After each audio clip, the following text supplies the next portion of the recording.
Dr. Gary Jones, CEO, Youth for Tomorrow.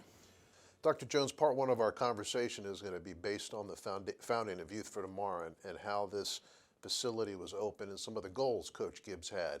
What were his original concepts on a youth home? Let me say at the outset, if I may, Larry, that Joe Gibbs is a difference maker. One man can make a difference in our lives, and Joe Gibbs is that man who's made a difference in the lives of hundreds and thousands, actually, of children and adults whose family life was in crisis. And not enough is recognized of Joe's talents and his character that has really evolved here at Youth for Tomorrow since in 1983. He took a trip to Texas because he had heard there was a Christian group home for boys. And that's what he thought he wanted to do in Washington, D.C. And so he and three other guys flew down to Texas. They saw this Christian group home for boys. Joe said, "This is what I want to do." And the rest is what we're living now.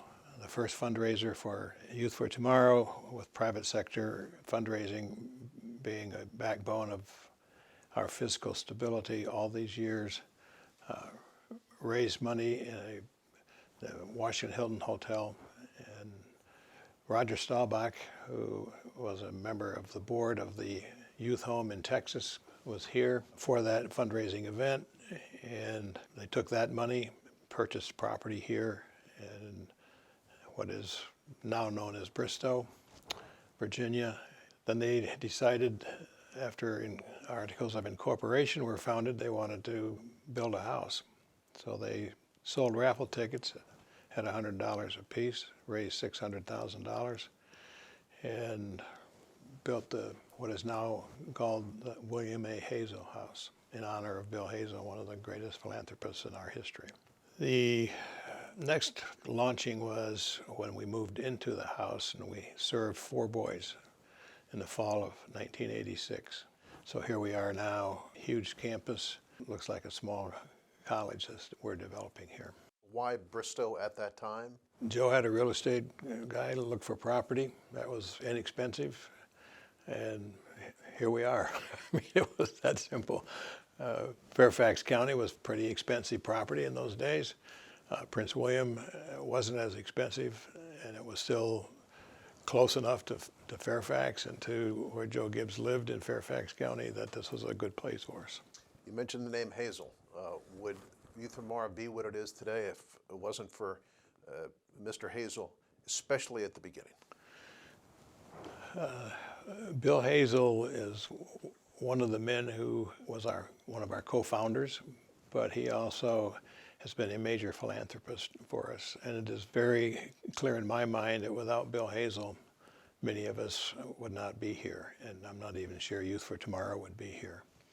Between Joe Gibbs, Bill Hazel, and Bob Weiser, Cecil Pruitt, those are towering philanthropists for us that have guided and directed us for 34 years. I see black and white pictures of the strongman Paul Anderson. What did he have to do with Youth for Tomorrow, and what connection did Joe Gibbs have with him? Well, Paul Anderson was an Olympic weightlifting champion. He had a youth home in Georgia, and Joe found out about him and the home there and invited him up to be a part of what we launched here. And originally we were called the Paul Anderson Youth Home, and times changed rather rapidly, and it became Youth for Tomorrow New Life Center, which is a key name for us, the whole name. New Life Center is what we're really about, in creating new lives for the children who come here. What were some of the early challenges of the trailblazers of Youth for Tomorrow? It wasn't easy. Well, it wasn't. Nothing is easy when you launch an idea, and Joe launched the idea. There's a story that I've heard that he went to a meeting in the community, and Bill Hazel was at the meeting, and Joe was expressing his idea for the Christian group home for boys. And Bill, being the Bill we all know and loved for many years, always got right to the point, became very directive in his questioning at all times. He said, well, what's in this for you, Joe? And Joe said, there's not a thing in this for me. I'm not getting a dollar out of it. I'll be putting a lot of dollars into it, and I'd love to have your support. And from that moment on, Bill Hazel was one of the great advocates for Joe Gibbs, the man, the person, the character, as well as for Youth for Tomorrow. What about the power of Coach Gibbs? The fact that he was so recognizable as Super Bowl champion winning head coach, and now putting himself out in this position. The power of Joe Gibbs, how important was that at that time?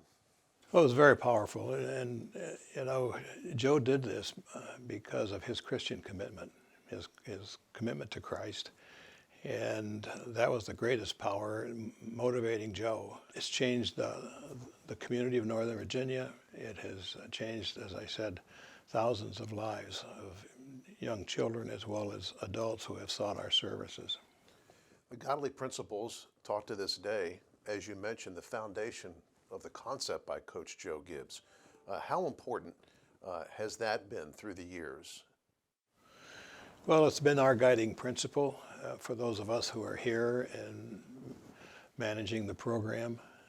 We teach those godly principles to all the children who have been at Youth for Tomorrow over all these years.